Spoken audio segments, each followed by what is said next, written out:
What's up, everybody? Welcome back to another live stream from the Scalar Learning channel. And today we are doing a massive video, a massive final review for the SAT tomorrow.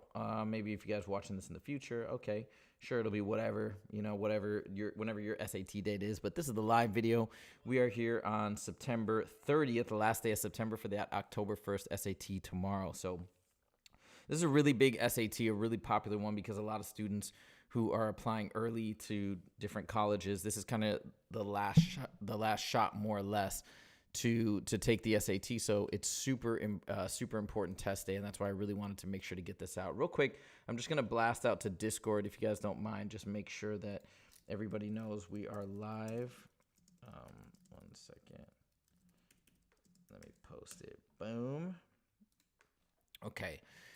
Now, for those of you on the West Coast and those of you on the East Coast, this is probably going to be difficult to attend live because you're going to be in school and this and that. But the reason why I wanted to do it at this time is because this way other folks internationally can watch, and the students that are here in the U.S., you'll be able to watch when you get home, even if you can't watch it live, so you can watch the replay. All right. So let me go back. We got a lot of comments up here that I just want to check out first before we get into the presentation. I know people are saying they're nervous, and that's normal. That's not a bad thing, right, to have some nerves. Okay, let's see. Does anyone have... Okay, we have a tip video for English. And by the way, if you guys are interested in our video course, so our video course, what it is, I just want to talk about it really quickly. It is... Essentially, it's 4 practice tests that we made. You can click on it in the description link below. And I think it's the best deal, period, out there because they're really good tests. You know, me and my team, we wrote the questions very carefully to be very similar to, actual SAT questions. So I think we really hit the mark there. And then we got a video explanation for every question. So that's 4 full practice tests of the math, right? And for each and every question, there's a video explanation. It's concise, to the point, just like how we roll on YouTube. And it's $15 a month. You can buy it and cancel it whenever. There's no minimum period. You buy, cancel it, and you just pay for 1 month. So anyways, you can check that out if you guys are interested. All right, let me just see a couple more comments. Please review the hard questions. Okay, so here's what we're going to do today. I know last time I did a stream like this, the day before, most people really wanted to see the formulas. Now, I have a formula video out there, but I wanted to go over it in detail and kind of just talk through it. And these are the main formulas that you got to know for tomorrow. Then we're going to talk about my tips. So I have these 41 strategies that have been really popular on YouTube. So we're going to go over all of those again because I haven't talked about these in a long time. And I'm going to add in additional pieces of information that you won't find in those videos. So we're just going to cover everything that you need, okay? And this is going to be fully comprehensive, so hopefully I'll fill in any gaps for folks that might have forgotten some stuff or this and that. Okay, my friend. Oh, wait, is the audio's too low? Hold on. And I'm going to add... I think the audio should be good. I'm listening to it. It sounds fine. So, all right, my friends. Increase the audio. 2 people are saying increase the audio. What? Hold on. When I'm listening on my phone, it sounds fine. Rabab, is this also are you guys is everybody else saying the audio is low?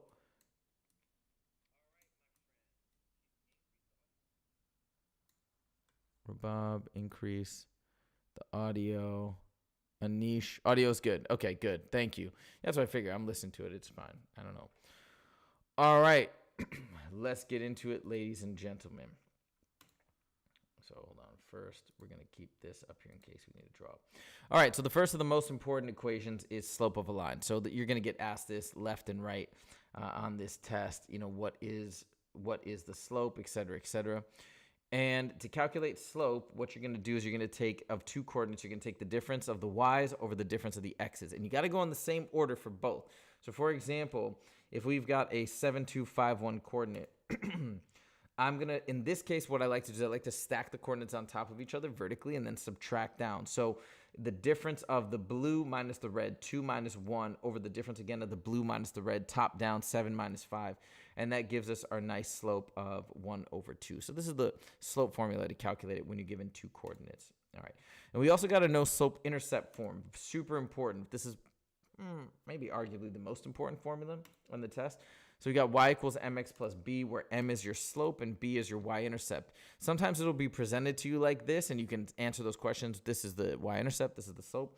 Sometimes it won't be presented like this, and you're trying to find those two values. So in this case, you can reformat an equation into the slope-intercept form and then find those values. So for example, if you have like 2x plus 7y, excuse me, equals 49, you're like, hey, what's the y-intercept or the slope? You'd say, all right, well, I'm going to put this into slope-intercept form. So I'm going to subtract 2x from both sides, and I get 7y equals negative 2x plus 49. Divide both sides by 7. Y equals negative 2/7 x plus 7. So you'd be like, oh, now I can see my slope is negative 2/7. My y-intercept is 7.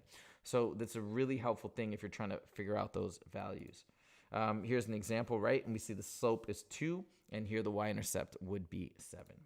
Okay. Just to show you the graph corresponding. You can see that we've got a y-intercept here of 7 and a slope of 2. So you can see at this point we go up 2 over 1, up 2 over 1 like so. All right. Let's move on to the next one. Oh, yeah, that's just illustrating the slope there.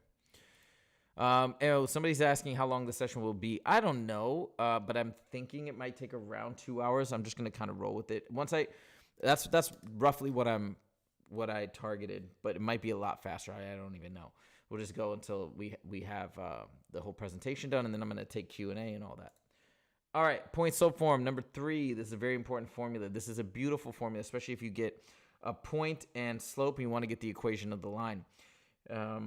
Now, by the way, is this absolutely necessary per se? No, because you can always use slope-intercept form to figure out the equation of a line. You don't necessarily need this, but it's nice if you have it down. So I think it's really important. So of course, m is the slope, and the y1 and x1 are the x and y values of a coordinate. So for example, here we see that this line has a slope of 3/2 and a point of 3, 4. So you take any point, right? Let's say it had another point of, 5, 7. You could also plug 5, 7, 5 for I'm talking about this point, right? You could also plug in 5 here and plug in 7 here. This is still the same equation, okay? It's different values, but if you distribute it and combine like terms, it would work out to be the exact same equation. So that's it. You take any point that's on the line and the slope, and you got your equation. And there's your slope, 3/2. Okay, midpoint formula. This is a formula that is nice, but there's workarounds for it, even if you forget it. But basically, what are you doing? You're finding the middle value of two xy coordinates. So you take the average of the x's, the average of the y's, and you're good to go, right? Those are your two coordinates. So for example, you have 8, 4, 6, and 7. So you take the average of 8 and 6 and the average of 4 and 7, and that's your midpoint. The other way you can think about this is literally like, what is midpoint? It's in the middle of these two, 8 and 6. What's in the middle of 8 and 6? 7. This becomes 14/2, which is 7. What's in the middle of 4 and 7? It would be 5.5, right? It's 1.5 away from 4 and 7. This gives you 5.5, 11 divided by 2. All right, that's it. Number 5, the distance formula. So this is the difference of the x value squared, again for two coordinates, right? The difference of the x value squared plus the difference of the y values of the coordinates squared, okay? So let me give you an example. So let's say we have 5 and 3 and 1 and 0. So I say, hey, what's the distance between these two? Well, we're going to take the difference of the x values, 5 minus 1, square it. The difference of the y values, 3 minus 0, square that, right? So this is 4 squared, that's 3 squared. Oops, wait, let me show you a bit more of the steps. So that becomes 4 squared, that becomes 3 squared. So that's 16 plus 9, which is 25, and the square root of 25 is, of course, 5. That's how we use it. Length of an arc. This is a very important formula. Definitely be testing on these and area of sector, kind of one and the same. So length of an arc, you take in a circle. I think I got a drawing up here. So let's say we have this circle, and we've got our central angle n that goes right there on top of 360. And it makes sense that you're dividing by 360 because it's a fraction of the central angle out of the total degrees in a circle, 360. So it's that fraction of the circumference. That's length of an arc, right? It's a piece of the circumference. It's a piece of the pizza crust. So it's that fraction of the entire circumference, and that's it. Of course, r is the radius. And talk about area of a sector, it's kind of the same deal. It's once again the fraction out of that of the central angle out of the entire thing. But now we're not taking a fraction of the circumference because it's not the arc length, it's not the crust. Now we're taking a pizza slice. It's a fraction of the entire area. Well, where do you recognize pi r squared from? Pi r squared, that's the area of a full circle, right? So that's where that comes from. Quadratic formula, you just gotta know this formula. So whatever you can do to memorize it, I would do it. We've got a music video on it with a really catchy hook I would recommend. That's why I recommend to my students. So negative b plus or minus the square root of b squared minus 4ac all over 2a. Let me see if I can sing it because my voice is really dry. I don't even know if I can. I'm going to give it a shot though. It goes like this. Negative b plus or minus the square root of b squared minus 4ac all over 2a. So if you can sing that to yourself, and again, you can hear it on a music video, just play the chorus a couple times in your head, and you'll have it down. But anyways, the way this works is this finds the x-intercepts of a quadratic when it's in standard form, meaning it's ax squared plus bx plus c, like this, right? And then you just plug and chug, right? The b's go here and here. The a goes here, and of course the c goes there. Then you just plug and chug. All right. That gives you, again, the x-intercepts. Okay. Next, we get to SOHCAHTOA. Very, very important. You got to know this. And we talk about SOHCAHTOA. What does it stand for? It stands for, it's a nice algorithm or a mnemonic device, whatever you want to call it, to remember how to calculate sine in a triangle. So we have sine of A equals opposite over hypotenuse, right? So if I have A, sine of my angle is the opposite side length over the hypotenuse, whatever they are, right? If the hypotenuse, if this is like 3 and that's 5, it'd be 3 over 5, right? And then we go to cosine adjacent over hypotenuse. So notice how it's color-coded with respect to A, right? So it's adjacent, which is the side next to it, over the hypotenuse. And then tangent is opposite over adjacent, TOA, right? So again, what if I chose this value, this angle B? Now it's a little different, right? What did cosine of B be? Now it would be, now this would be the adjacent, right? The blue side, let's call it, I don't know, X, Y, and Z. So now cosine of B would be adjacent to angle B, which would be Y, but again, hypotenuse stays hypotenuse. Tangent of B is now opposite over adjacent. So you see it depends on the angle we choose. All right, now let's talk about probability. Probability is the number of favorable outcomes over the total number of outcomes. I always say it's the number of ways to win out of the total. For example, you're rolling a dice. You know, what's the probability of rolling a 6 if we're trying to get a 6? You know, there's 1 6 out of 6 possibilities. It's 1/6, right? So that's the general idea there. Okay. All right, next, circle equation. We've got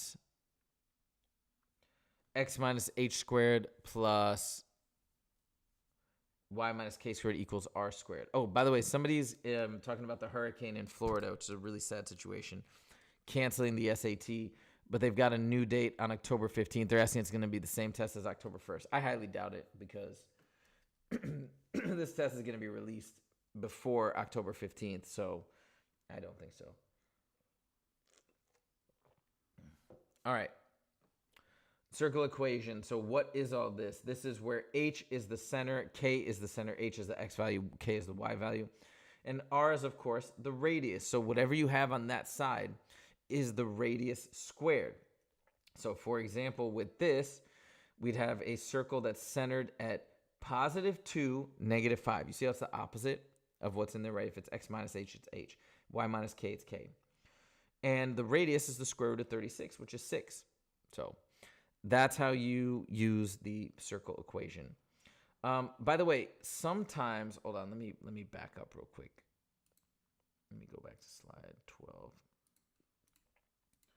So sometimes they're not going to give it to you in this format. So sometimes they'll be like, let me see if I can come up with one on the fly. X squared plus 4x plus, it won't be spaced out like this, but y squared plus, I'm making it up, 6x equals, let me think here. I'm trying to think of an example that works.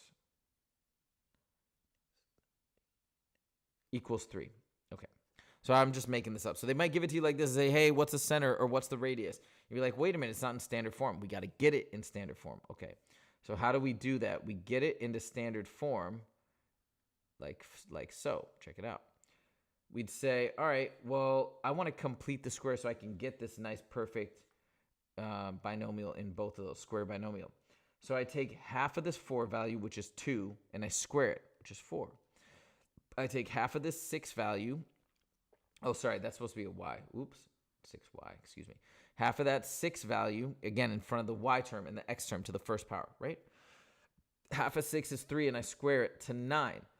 But I can't just add 4 and 9 to the left side without adding it to the right side because that would throw off the equation. So now I balanced it out. And now I factor this. Well, this is a perfect square trinomial. That's why we added 4 to make it 1. So that becomes x plus 2 squared. And this becomes y plus 3 squared, right? If you FOIL it out, that's what it'd be. And then over here, we get equals 3 plus 4 plus 9, which is 16. Now, you'd be like, oh, now I know what the circle is. The center would be at -2, -3. And the radius would be the square root of 16, which is 4. All right. Go back to this.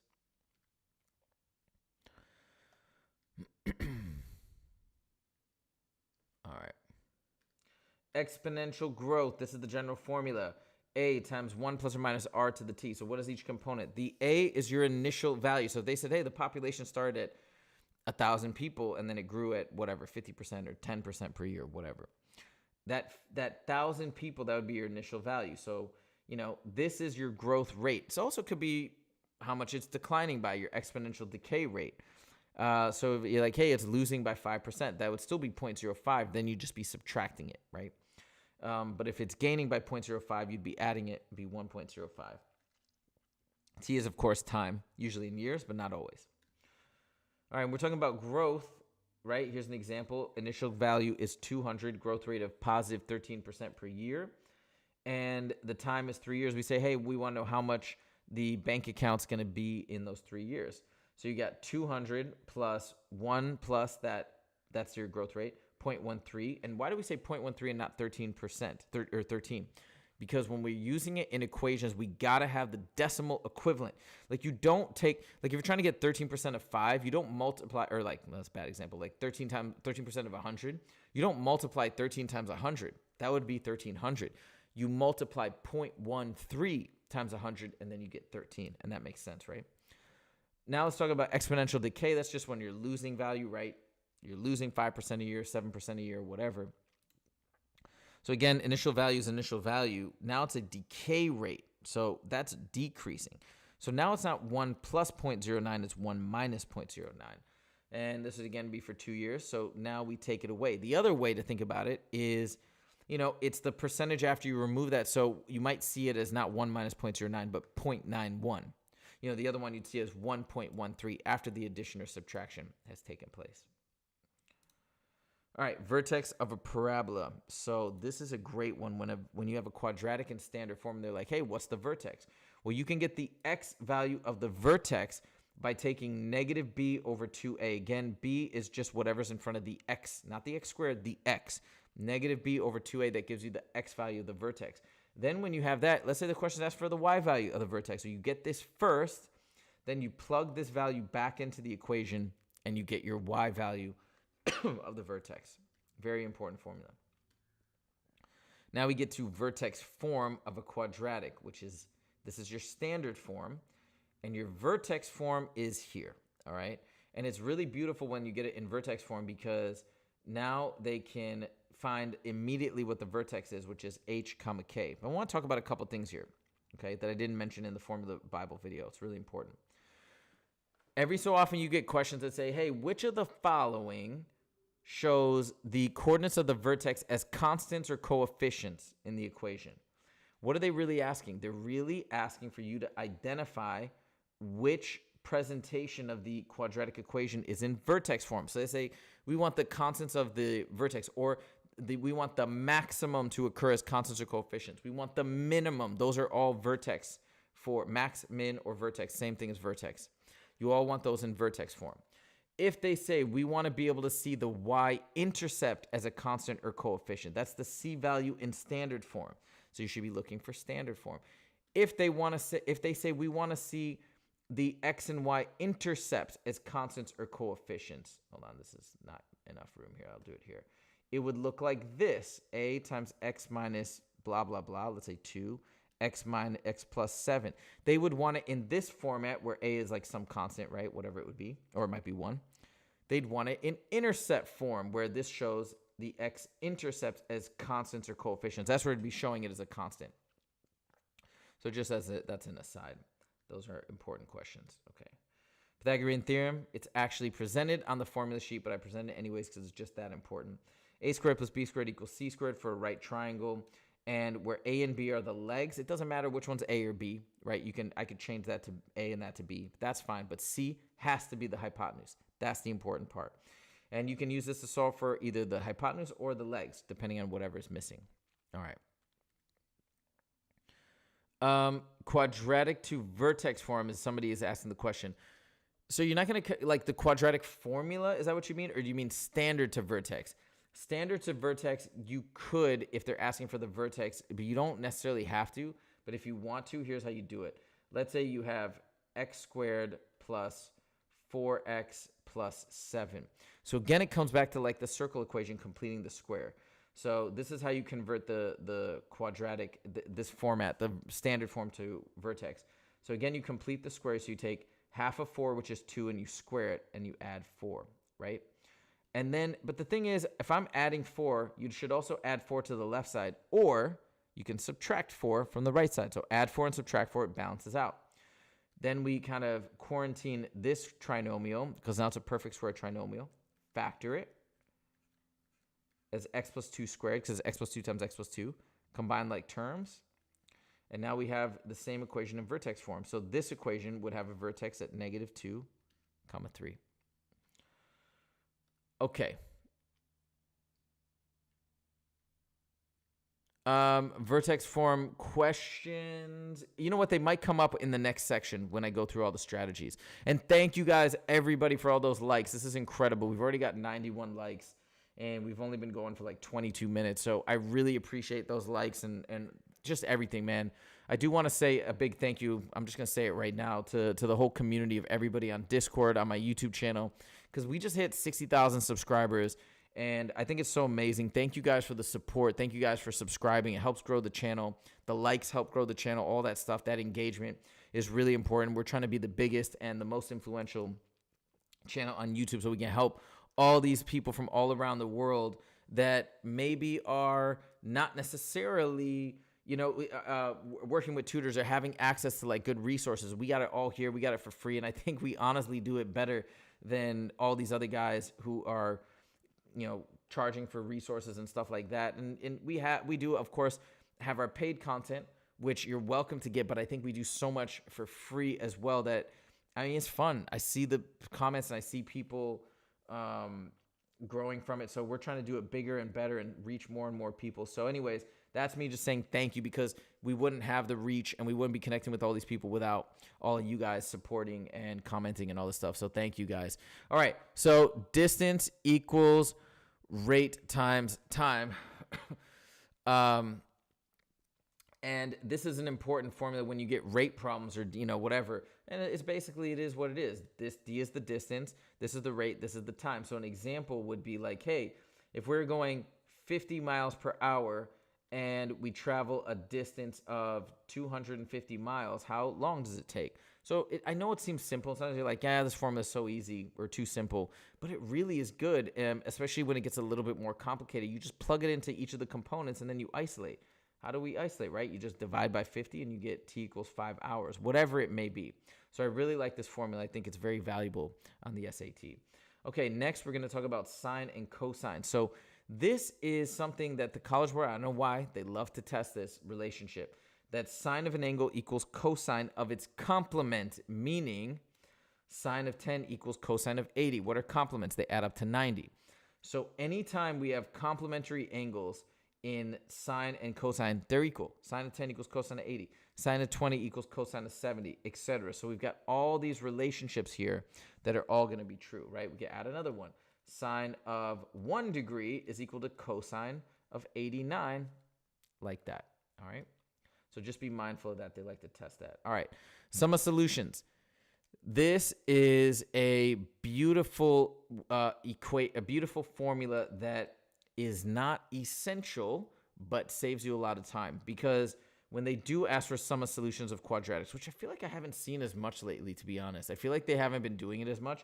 But when they do ask for sum of solutions, you can just calculate the two solutions. But usually it's for situations where it's kind of hard. You have to use a quadratic formula or something, and then you have to add them. It's a whole thing. But the shortcut is if it's in our nice quadratic format, standard format, it's just negative b over a. That's it. So you get, again, you can just do your thing. You can factor if it's factorable. If it's not, you can use quadratic formula, get the two solutions and add them, and that's your sum of solutions. But this is a pretty nice little shortcut if you remember it. Okay, so in this example, right, it would just be negative 7 over 2. Just as an aside, if you actually want to calculate it, wait, let me think, is this factorable? 2, 5, 1, no, it's not. So let me show you with the quadratic formula how you do it. It would be negative b plus or minus the square root of b squared, which is 7 squared, minus 4a, negative 5 is c, all over 2a. 2 times 2 is 4. So you get 7 plus or minus 49 minus, what is that? Or 49 plus 40, which is square root of 89 over 4. So we're like, cool, those are my two solutions. I have 7 plus square root of 89 over 4, 7 minus the square root of 89 over 4. So if I added these two together, you can see these would cancel. And then you'd get 7 plus 7 is 14 over 4, which you, oops, wait. That's a negative, my bad. I dropped the negative. Negative 14 over 4, divide both by 2, and you get negative 7 over 2. And we got that in one step. So if you do this formula, it's really fast, but, you know, don't worry because you can still get there otherwise. The discriminant, very important. The discriminant tells us for a quadratic, by the way, specifically for a quadratic, the number of real solutions, okay? And this is the discriminant. Might look familiar, right? Where is this from? This is from the quadratic formula. So if you remember the quadratic, just be like, oh yeah, whatever's under the radical is the discriminant. And this is going to make a lot of sense once I explain it.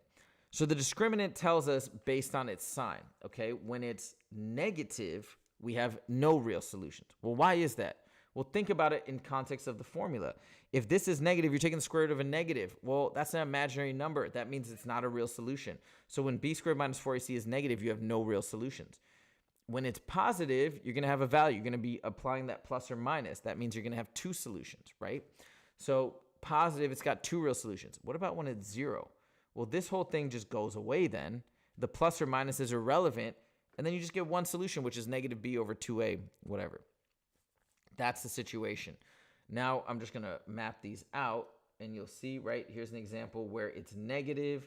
And right when you do b squared minus 4ac is negative, that would be no real solutions. Here we have it equaling 0 as one real solution, okay? And here it's positive. Any value above 0, you're gonna have two real solutions, and that's it. Hey, Arnav, thank you for the Arnav gave a donation. Thank you, Arnav. I appreciate it, buddy. Really, really appreciate it. I've been up since 6:30, and I only slept 4 hours last night, so I had to put this whole presentation together. Even though I'm kind of repurposing some content, but it still took, I had to tutor very late last night. So all the love is appreciated. Thank you. All right, area of an equilateral triangle, a little bit more obscure, but I threw it in there in case you want to use it for area of an equilateral triangle. There's a workaround that I'm going to show you as well, but the formula is side length squared times square root of 3 divided by 4. So occasionally this comes up, you have to find the area. So in this example, right, the side lengths are 1. So you do 1 squared, which is 1, times rad 3 over 4. Here, if we do 2 squared, which is 4, times rad 3 over 4. Obviously, those would cancel out. You'd get rad 3. And then here you do 3 squared over times rad 3 over 4. So 9 rad 3 over 4. Now, if you forget this equation, here's the workaround. You draw an altitude. And that altitude is going to be perpendicular, right? Well, it's also an equilateral triangle, so you're splitting it all up. And by the way, equilateral triangles, they have 60-degree angles. So that's 60. You're cutting that one exactly half into 30. Guess what? You just created 30, 60, 90. Now, opposite 30 is half of this side length, which is 1.5. This length is 3. Well, what's the height? That's what we need, right, to calculate area of a triangle. Well, the height is the little side times rad 3. So now we have the height. We have the base of the entire triangle, which is 3. And then we multiply by 1/2. 1/2 base times height. And this gives us 4.5 rad 3. And then 1/2 of that's over 2. But we don't like a decimal in there, so we'll double both. 9 rad 3 over 2. 9 rad 3 over... I'm supposed to double that, sorry. 9 rad 3 over 4. Double the top and bottom. And look, same thing. So there's your workaround. You don't have to memorize this. I just threw it out there in case people want to memorize it. Okay. Next. Hey, thank you. Who said that? Afnan Khan. Thank you for that, for the kind words. I appreciate it. Okay, here we go. Pythagorean triples is not exactly a formula, but these are really helpful. So let's say 3, 4, 5 is the most common one. If you have a 3, a 4, the third side is a 5, 5 and a 4, as 5 is a hypotenuse, then you have a 4 as a leg, the other one is a 3. You can also find these with Pythagorean's theorem, but 3, 4, 5 is the most commonly tested. And then you also have 5, 12, 13. These are a little bit more obscure, 7, 12, 24, 25. 8, 15, 17 I see too, but 3, 4, 5. And by the way, that includes multiples of 3, 4, 5. So 6, 8, 10, 9, 12, 15, right? You take 3, 4, 5, you multiply it by 2, 3, 4. Very, very, very common. Okay, you also have multiples of these guys as well. Again, the other ones are not as common, but these 3, 4, 5s, very common. Okay, perpendicular slope. If we have a slope of a over b, the perpendicular slope is the negative reciprocal. So a over b, then it'd be negative b over a. So as an example, this line has a slope of 2/3. This line has a slope of negative 3 over 2. Those would therefore be perpendicular. Just as an aside, you guys probably know this, but for parallel slope, the slopes are equal. So if we have y equals 2x plus 8, y equals 2x minus 7. Same slope. They are parallel. By the way, it's another thing. If parallel lines have no solutions, right? Because they're parallel solutions where they intersect. So two lines are parallel. They have the same slope but different y-intercept. No solution. If they have the same slope and y-intercept, they're literally the same line. That means they intersect constantly, infinitely. And that's when you get an infinite solution situation.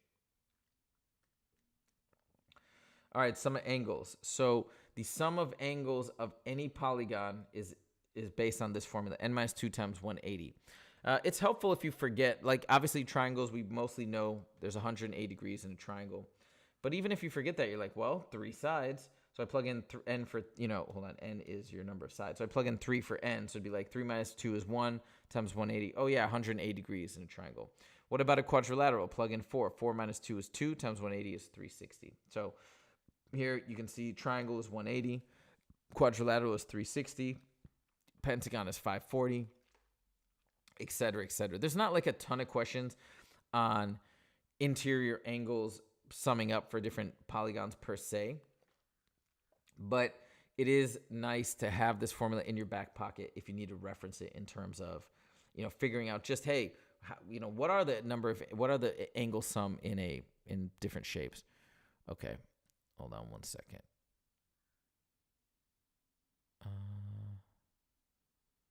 What is happening in the chat? I'm just looking here. Okay. 1 second. Okay. Sorry, I'm just checking the chat and seeing what's going on. All right, so that concludes the formula portion of this live stream. Now we're going to get into... sorry, I'm getting a spam call. Now we're going to get into the 41 strategies to get a perfect 800 in SAT math. So this is such critical information that I'm about to give you because, first of all, these are my most viral series of videos. And there's a reason for it. People find them really, really helpful.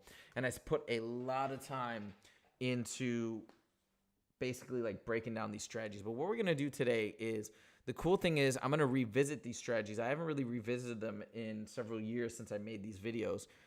And I'm going to add in all the little bits of information, chunks of knowledge that I picked up since the time of making these strategies. So we're going to go through it. I'm going to explain everything in great detail. All right, here we go. So tip number 1, okay, strategy number 1, tip number 1. Here we go. And this is broken down by topic. By the way, I want to explain. So where do I get 41 from? 41 is because there are 41 Khan Academy topics for the SAT math portion. So this is going to be a tip per topic. I'm also going to throw in other things as well for each of these types of topics. So, and by the way, let me also explain. Oops, let me back that up. Sorry, I accidentally went ahead.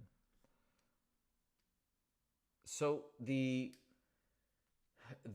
percentages are based on frequency. What I found as like how often these question types occur. Now I found this off a sample size of the College Board practice tests. They're 1 through 10. I think I included 2 and 4, which they've now taken out. But I basically looked at how the College Board had categorized all the questions on their practice tests. Excuse me. Wow, sorry, a little tired. And found the percentage of each of these problem types. So this is what seems to come up the most. I'm pretty sure this is still consistent today. So we got 6.21% of ratios, rates, and proportions. And the tip here is to label your proportions. So what do I mean by that? When we're using a proportion in these types of questions, right? We got light bulbs for inspection of the total. So this is how I want you to start. So we got the number that have been inspected out of my total. I'm labeling what's going to go where. Once I do that, this becomes really easy. Okay? The number of expected is 7 out of every 400. Then it says at this rate, how many light bulbs will be inspected? So this is my unknown. If the factory produces a total of 20,000 light bulbs. You see, now I know like I'm not thinking, do X go on the bottom or the top or this and that, because I've already labeled it. So I know what goes where. Now it's all perfect. Now we cross multiply, right? 400x equals 140,000, blah, blah, blah. Divide by 400, right? And then it just kind of works itself out because you know the variable isolation. Cancel, cancel. 1,400 divided by 4. I got a little trick for dividing by 4 mentally. You take half, half. So half is 700, half of that is 350. And that's how you do it. In terms of rates, by the way, too, I mean, I want to add in the distance equals rate times time is a really nice one to have for these type of topics as well, because, you know, you can think it doesn't always have to be explicitly distance, but you could say, hey, I have a rate of, I'm filling this jar at 10 centimeters cubed per second, and I want to know how many seconds it will take to fill it up to a, to 35 centimeters cubed, right? And then you got your equation, and then you're like, how much time? Oh, look, all I do is isolate t, divide by 10, and you get 3.5 seconds, minutes, whatever the time unit was. Okay. Tip number 2, and I say part 1 of 3, by the way. Sorry, I want to explain that too. This is a 3-part series, so it's going to go like 13, 14, 13, whatever tips, and that's going to add up to 13, 14, 14. Sorry, that's going to add up to 41. But so anyway, so this is the part 1, and this is the most prevalent topics. It's going to go down by percentage. Okay. Next, The distance traveled by, oh wait, sorry. So this is tip number 2 for units, okay? This is comprised of 5% of the questions. And we're going to use conversion factors, so I'm going to show you what that means. So it says the distance traveled by Earth in one orbit around the sun is blah, blah, blah. And this is probably a calculator section question. I'm pretty sure it is. Earth makes one complete orbit around the sun in 1 year. Of the following, which is close to the average speed of the Earth in miles per hour? So right now, you know, we label it like this, 580 million miles per, what is it? One orbit around the sun. It's per 1 year, right? Because that's how long it takes. So we need to convert years to hours, right? Miles per hour. So we already got miles on top. So we kind of go by this, right? If we got year on the bottom, we want year on the top because we're converting away from that from years. Let's convert to days because I know how to do that. We're trying to get to hours, but I don't know how many hours are in a year. I don't know that number. But so I know 1 year is equivalent to 365 days. Cool. Now I'm in days because the years have canceled out. Now I need to convert my days. Now that I can convert to hours. I know how many hours are in 1 day. 24.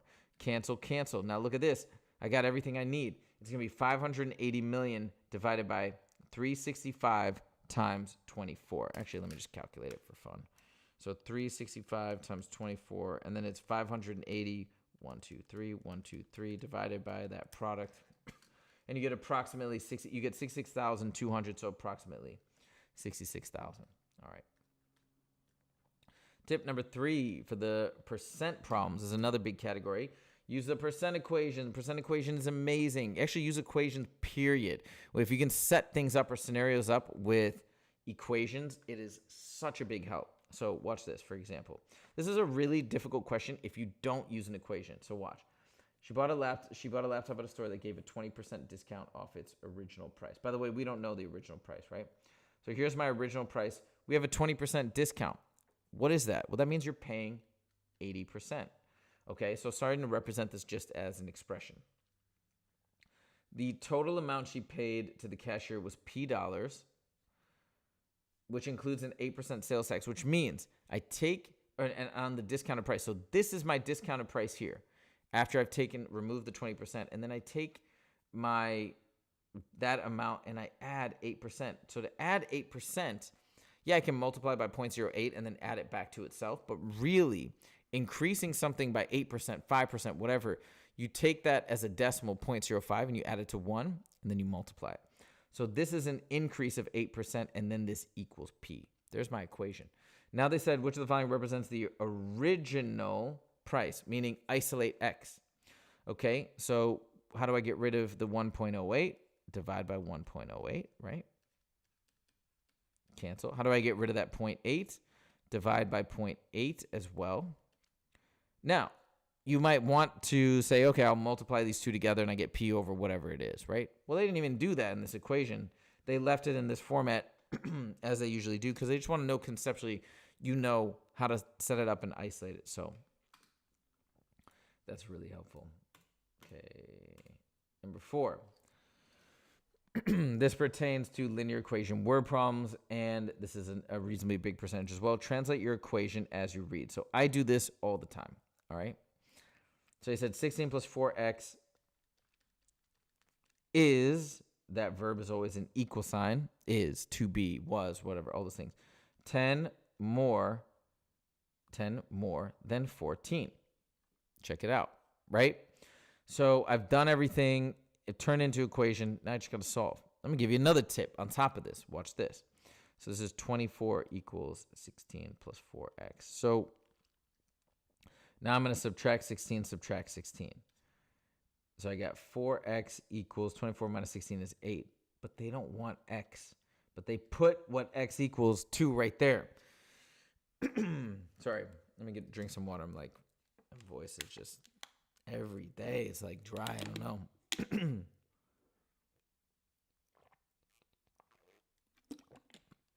So we don't want to solve for x. We want to solve for 8x. So instead of solving for x and plugging in here, well, wait a minute. Why don't I just double everything? 8x equals 16, and we're good to go. Right? These questions are a shame when you get them wrong because you go back, you're like, oh my God, I knew could have done that in a second. I just didn't read carefully enough. All right. For graphing linear equations, no, the slope and the y-intercept. So that's it. All right. So what is slope and y-intercept? Well, when we have it in this format, right? Y equals mx plus b. My slope is this value. And my b and my y-intercept is that b value. All right. So in this case, I know that k is my slope, but they want k in terms of c and d. Well, I don't really know what to do here because, I know the slope is k, but they want c and d. Well, wait a minute. They give us a point, and if I know that k is a slope, I can just plug this in for x. I can plug this in for y and solve for k. So check it out. D equals c times k plus 4. Now we're going to isolate k because k is my slope. D minus 4, right? Subtract 4 from both sides equals ck. Divide by c. And k equals d minus 4 over c. Boom. Right? So it all goes back to that slope-intercept format and knowing which piece is what. Okay. Number 6. Plug and chug when interpreting linear functions. Man, this is like such a helpful thing. And it seems a little bit intuitive, but it's really nice. This is a hard problem. A lot of people struggle with this problem, right? So we have this equation converting between Fahrenheit and Celsius. And we've got these 3 options, okay? And you're trying to figure out which one is correct. So they're saying a temperature increase of 1 degree is equivalent to an increase of 5/9 Celsius. Like, yeah, maybe you can look at this and say, hey, yeah, that's obvious because 5/9 is a slope, whatever.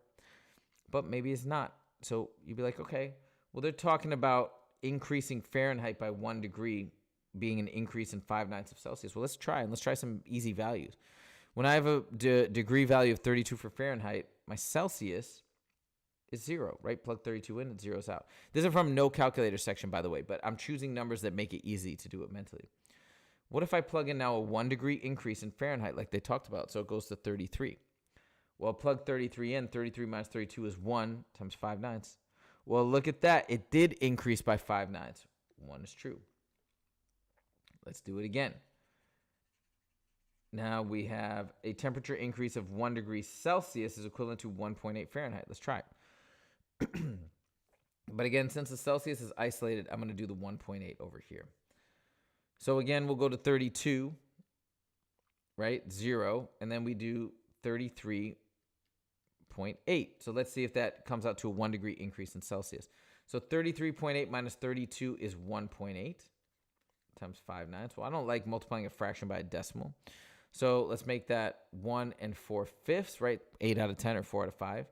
And that becomes, multiplied by 5, add that. So that becomes 9/5. So 5/9 times 9/5, well, look at that. Cancel.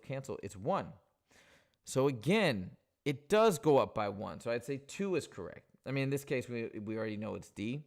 But that's the way to work through it, especially when this is kind of tricky. So you choose some values, you plug in, and you kind of see how things work out. It's massively helpful. All right.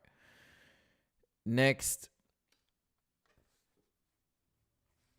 tip number 7, linear equations and linear inequalities. All right.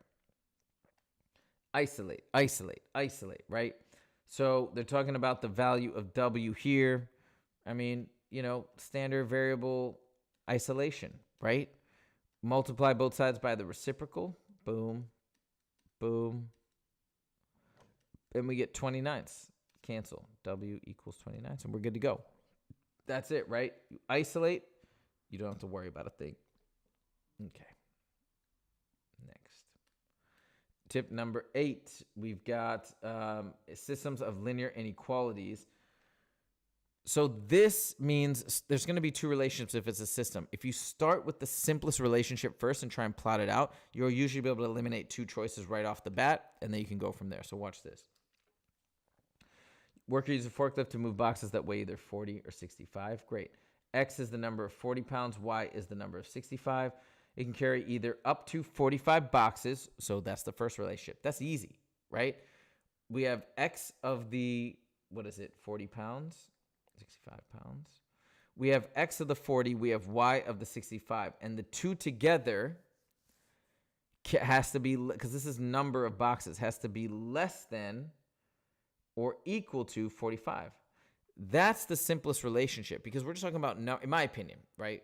We're talking about number of things plus number of things has to equal less than 45. Immediately, I know C and D are out. Now I got down to 2 choices, okay? Now, just for fun, I'm going to show you the second part.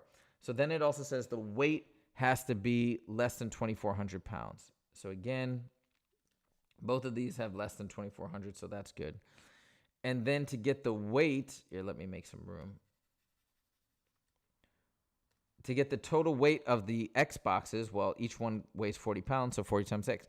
To get the weight of the Y boxes, each one is 65, so 65 times Y. And the 2 together comprise the total weight, and the 2 together have to be less than 2,400. So that's how you can piece it together. But if you start with that first, you see how nice that works out. Okay. Next is solving systems of linear equations. Now, this is my little tip. I am much bigger fan of elimination over substitution. Now, that being said, I have some students that just do not like elimination. Ow. Ooh, what the heck was that? My foot. Ow, ow, ow. Oof. Got a weird pain in my foot. 1 second. I think it might be from my heating pad. Turn it off. Oh, that was weird. Okay. So anyways, we've got, we want to solve for X and Y. So some people are like, oh, I'm going to isolate one of them, substitute in. If you really, really feel like that's the only way and otherwise it's too confusing, fine. But watch how nice substitution is. All I'm going to do is line up the X's to be the same but opposite and then add them together. So I'm going to multiply the top by 2 because watch, I get negative 6X plus 8Y equals 40. On the bottom, I leave it as is because we've already matched up the X's. Check this out. Combine, cancel. Negative 6X plus 6X, that's what we wanted. 8 plus 3 is 11Y equals 40 plus 15 is 55. Divide both sides by 11. And we get Y equals 5, but they wanted X, so I plug it into either equation. Let's plug it in there. 6X plus 3 times Y is 15 equals 15. Cancel, cancel. 6X equals 0. X equals 0, right? Divide by 6. So now I got my value for X, which is 0. But I'm going to, by the way, I'm going to throw in another tip, right? We got elimination. Always check your answers in systems of equations. So we think our answer is 0, but the coordinate is 0, 5. It's got to work for both equations. Plug in 0 here, boom. Plug in 5. 20 plus 0 equals 20, correct. Plug in 0 here, 0's out. Plug in 5. 3 times 5, 15 equals 15. Verified, done. Okay, tip number 10. Think slope-intercept form for linear inequality word problems, okay? So check this out. Maria plans to rent a boat. The boat rental costs $60 per hour, and she will also have to pay for a water safety course that costs $10. So $60 per hour plus my $10. And she wants to, so where am I getting this? This is my rate, okay? That's my slope. That's what this was, 60 per something. This is my y-intercept. That's my starting fee. I'm paying $10 no matter what, right? She wants to spend no more than 280, okay, for the rental and the course. So you see how I'm like just piecing it together as we go, but starting from that slope-intercept form is less than or equal to, or I could set it equal to like my cost, but now I know I want my cost to be less than this, and then we solve. Minus 10, and we get to 70, and then we divide by 60, boom. I think this is from a no calculator. Yeah, it is from a no calculator test, and X is less than 4.5. But again, they said it's a whole number of hours, so it has to be 4 is your max. You can't go above that. Sweet.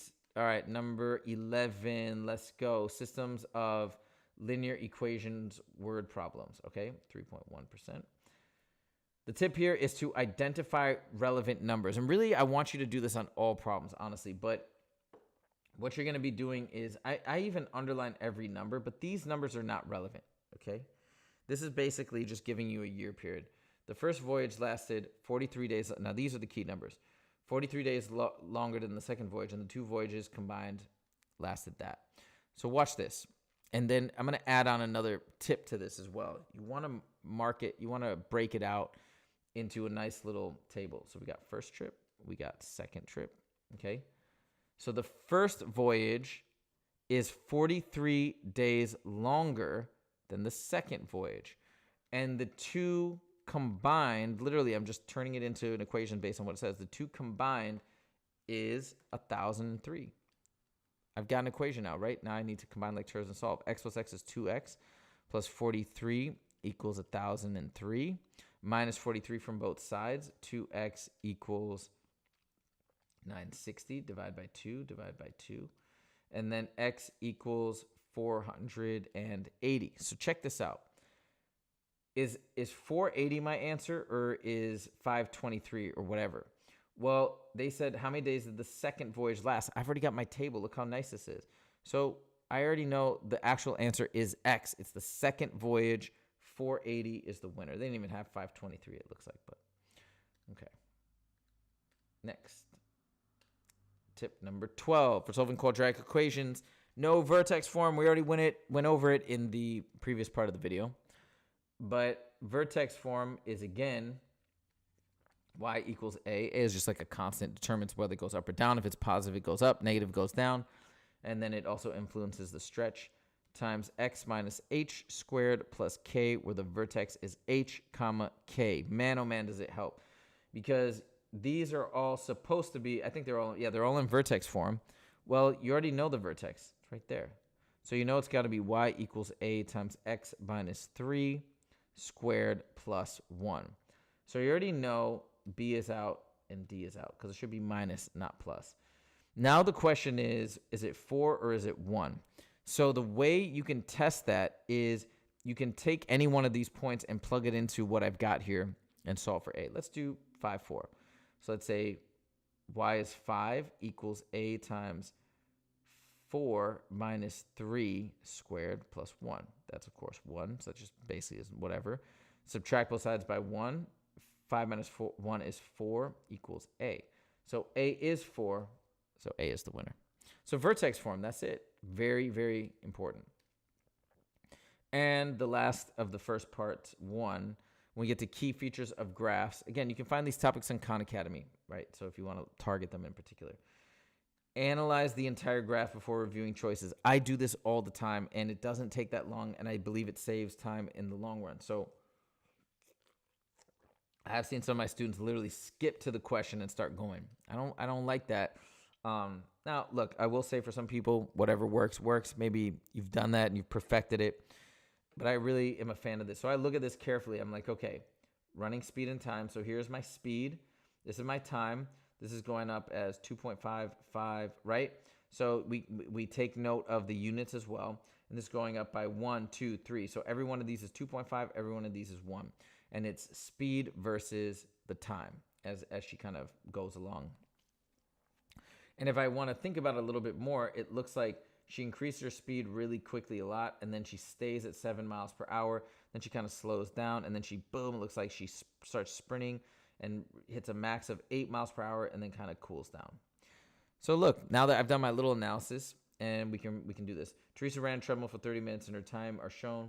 And speed, according to the graph, which the following statements is not true. Here, let's see this. She ran at constant speed for 5 minutes.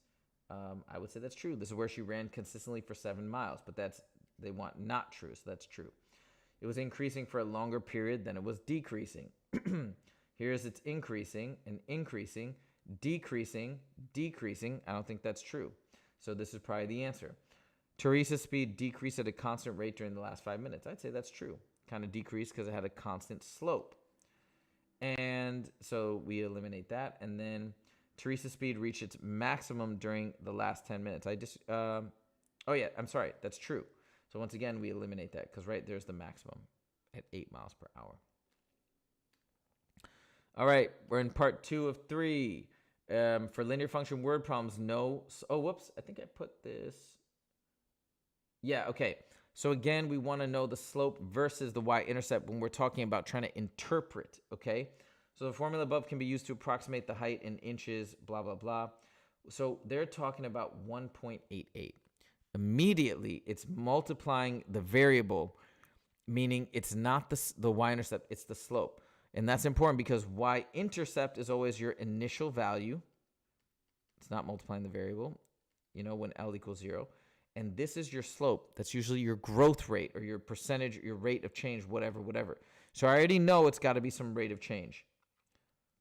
So the approximate femur length, this is like a stagnant measure. 1.88 for somebody, no, A is out. For each increase of, so the approximate increase in a man per each increase in 32. I mean, that kind of sounds okay as like a rate of change, but the y-intercept shouldn't be involved in this rate. The approximate increase in a man's femur in inches for each 1 inch increase. Now that kind of makes sense because it's like a rate of 1.88 over 1.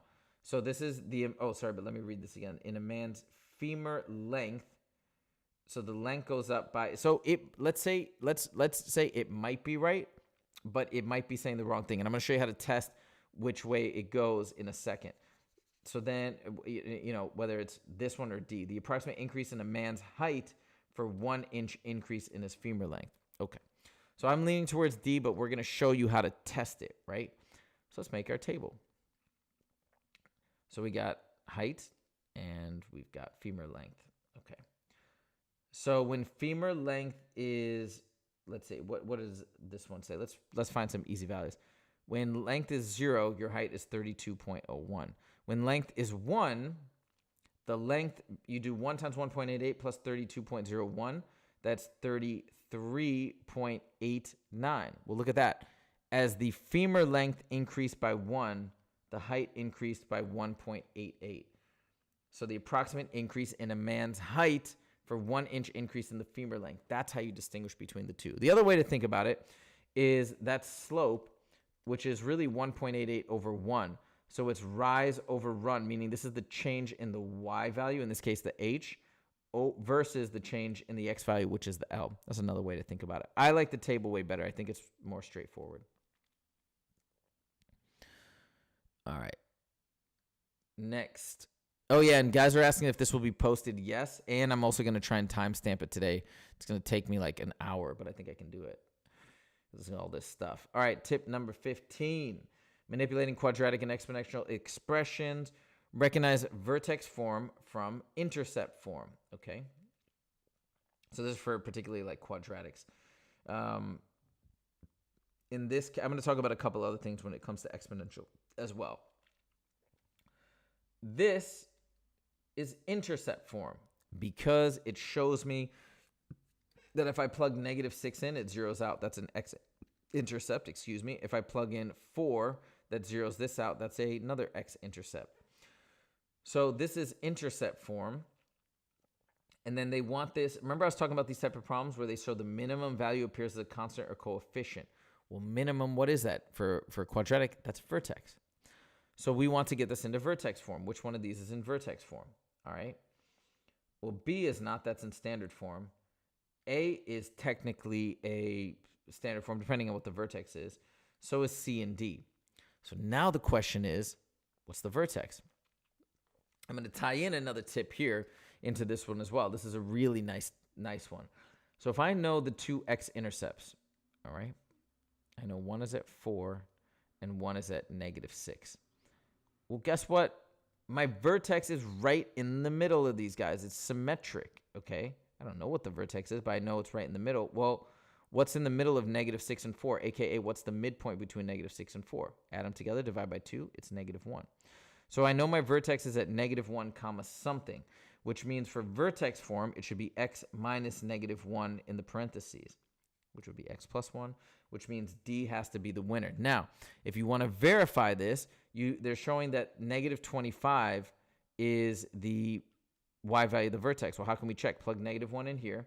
-1 plus 6 is 5. -1 minus 4 is -5. The two multiply to get -25. And boom, that's it. All right, tip 16. Structure in expressions. Eliminate options using positives and negatives. So here, what we're doing is, eliminate options. Sorry, let me just refresh because, oh, got it. Yeah. Okay. So in this case, we can kind of look at these integers and you can see right off the bat, right? This is all supposed to be positive. Well, I know that if I FOILed these out, I'd have x squared, if you can kind of do it mentally, I'd have a negative 6x in the mix, right? So that's not right. Yeah, then I get a +9, and then it's either +5 or -5 for C and D. But why am I getting a -6x? I need a positive 6x, so you can immediately get rid of those guys. And then for this one, I do want to show how to kind of figure out which one it is, A or B. There's a couple different ways you can do this. So I'll show you maybe like 3 ways. Number 1, it's converting from standard to vertex. So you can also do the completing the square. Take half of 6 and square it, which is 9, plus 4, but then minus 9 as well to keep it the same. And then that factors to x plus 3 squared minus 5. So you know it's B. Okay, that's one way to do it. Another way is you can, I'll leave that up there actually. Another way to do it is you can just FOIL out these and see which one equals that. So that becomes x squared plus 6x, right? Because I'm doing x plus 3 times x plus 3. Plus 9 minus 5, that gives me 4. Boom, it's verified. Last but not least, you can choose a value for x. Like we could choose 2 for x and figure out, don't choose 0 or 1 because they just might give you false positives. You can if you really can't think of anything else or it's too hard, but and it still might be right, but I generally recommend 2 or above. So you plug in 2, that's 4 plus 12 is 16, plus 4 is 20. Plug in 2 for all these. 2 here would be 5, squared 25, that'd be 30. That's wrong. Here we do 2 minus 3 is -1, squared is 1, plus 5 is 6. That's wrong. Here we get 1 minus 5 is -4. That's wrong, right? And then here we get 1 plus 3 is 4. Square, oh wait, 60. Wait, I must have done this wrong. Maybe it's not 20, sorry. 2 squared is 4 plus 12 plus, oh, what am I doing? Plugged in 1 for some reason. Yeah, it was 20. So you plug in 2 plus 3 is 20, is 5, squared is 25, minus 5 is 20. All right, next. Hold on.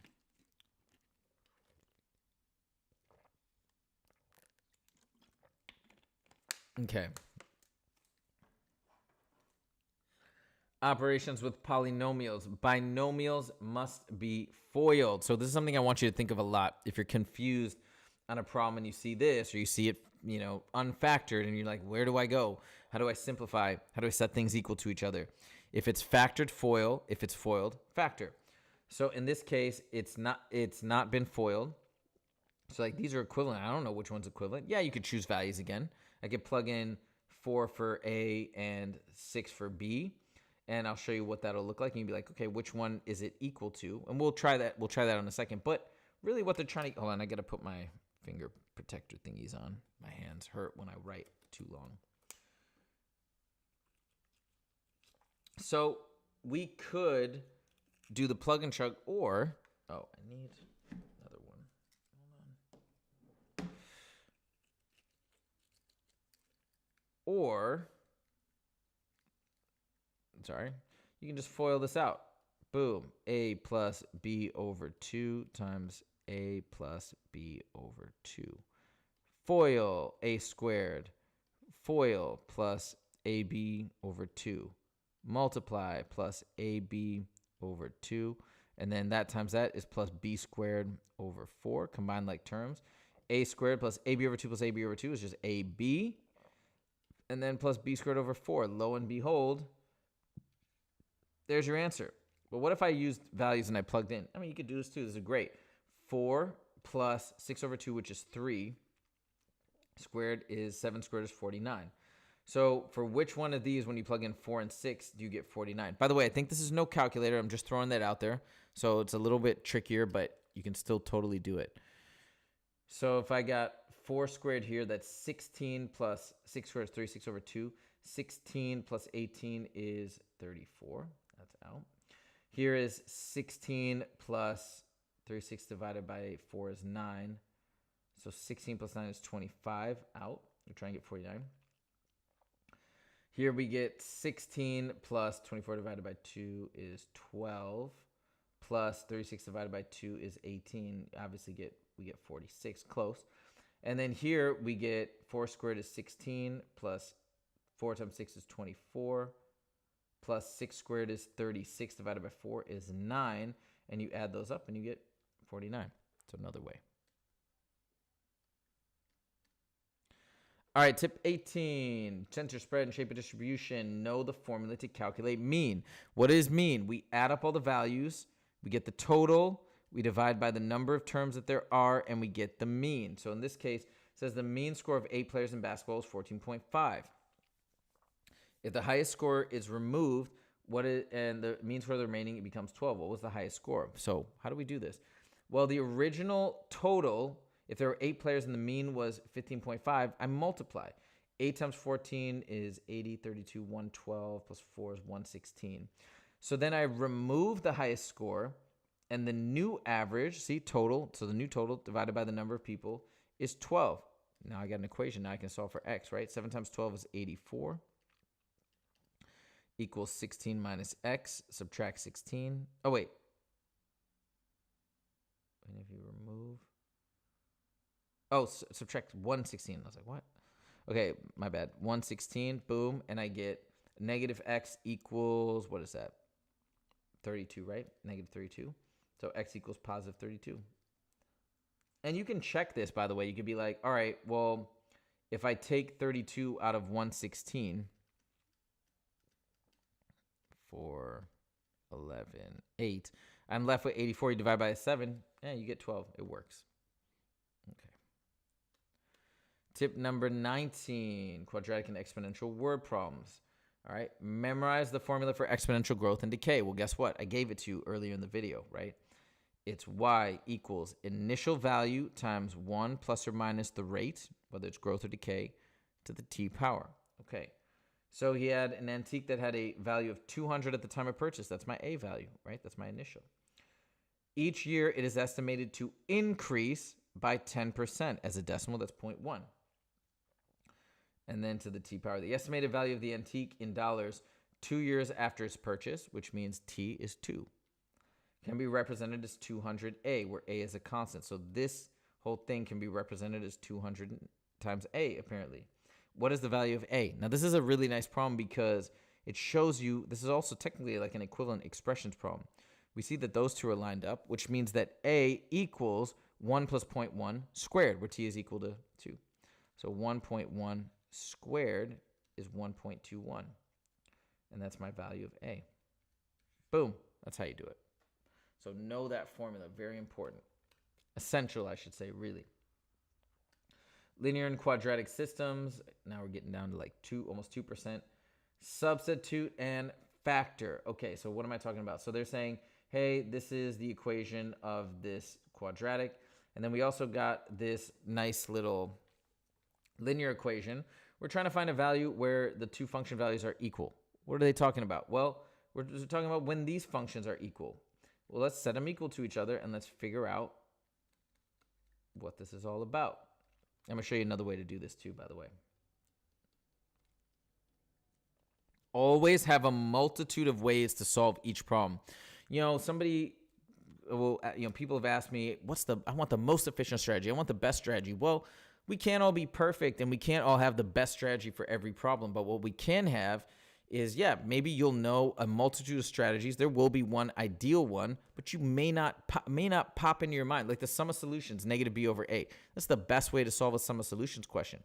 Guess what? You may forget it. Or you may be like, is it negative b over a or negative b over 2a? Then you don't want to use the shortcut because you might get it wrong. So in that case, the best approach is whatever approach comes to your mind. If you say, I want to get the solutions from the quadratic equation and add them, fine. That's what you got to do. That's what you got to do. So I'm going to show you several different ways. And there might be one that's slightly faster. But learn all of the methods. And then what comes to you on the test is basically what you're going to have to roll with, as opposed to sitting there and be like, what's the best? What's the best, right? So we set them equal to each other. Let's FOIL that. That's going to be x squared minus, x minus 4, x minus 4. So it'd be x squared minus 8x plus 16. Still got the negative 1/2 in front, plus 10 equals negative x plus 10. 10's cancel. I'll distribute this guy. Actually, wait. I'll multiply everything by 2. So that will just make it negative 2x equals x squared minus 8x plus 16. Then I'll add 2x to both sides. Boom. And we get x squared minus 6x plus 16. We'll see if this is factorable. And by the way, this all equals 0 now, right? Because we brought everything over, and that's what we want. We got what multiplies 16 adds to negative 6. That's negative 8 and positive 2, which means that my two solutions are negative 2 and positive 8. And those are my a values, and they want, this is free response, so we want the positive value, so it'd be 8. Okay, that's one way to solve it. Here's another way. We see the formula of the linear equation. Well, I also know that the slope is -1, the y-intercept is 10. Now, I know you guys don't have a straight line tool, but you can try this. We got 10, and what's a slope of -1? And again, look at the markings. Here, 2 spaces are 1. Here, 1 space is 1. So we go down 1 over 1, down 1 over 1, down 1 over 1. And that's kind of enough, right? Because here I'm seeing that, oh wait, did I mess up a sign? Because, oh, I did mess up a sign. Hold on. 8 is an answer, but there's something wrong here because there was a negative there. We cancel that out. Oh, yeah. Oh, I got lucky there when I solved this. I forgot that there was a negative out there. So that'd be negative, positive, and negative. So it's actually, let me back up here. It's actually negative x squared. Whoops, I wonder if anybody caught that. Negative x squared. Oh, boy. How do I go back?